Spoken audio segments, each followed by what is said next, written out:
Tak perlu guna mixer, uli sikit je pun jadi. Tuan-tuan dan puan, hari ni kita nak buat roti garam Jepun. Resipi ni senang sangat, yang baru belajar masak pun boleh buat. Jimat duit buat sendiri kan? Caranya mudah saja, campurkan 150g susu suam, 30g butter, 25g gula halus, sebiji telur dan juga 1 sudu kecil instant yeast. Kacau sebati, next masukkan 210g tepung high protein, 90g tepung kek, setengah sudu kecil garam.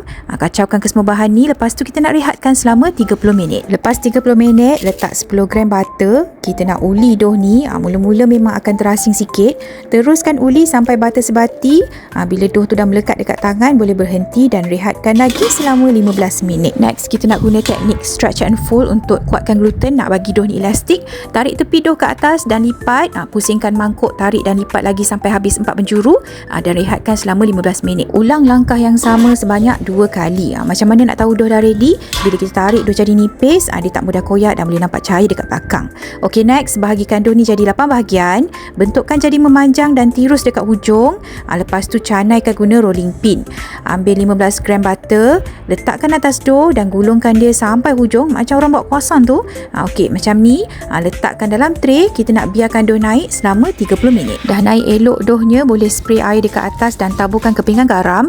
Salt flakes warna putih tak jumpa pula dekat kedai. Hitam pun hitam lah, asalkan garam. Bakarkan dalam oven pada suhu 180 darjah 15 hingga 20 minit atau sehingga masak. Nak makan macam tu saja boleh. Dia nak letak inti telur. Senang je buat dia. Hancurkan 3 biji telur, masukkan 1 sudu besar mayonnaise, 1 sudu besar Greek yogurt, garam dan black pepper secukup rasa. Kacau rata ke semua bahan ni. Lepas tu boleh letak dalam roti garam Jepun kita ni.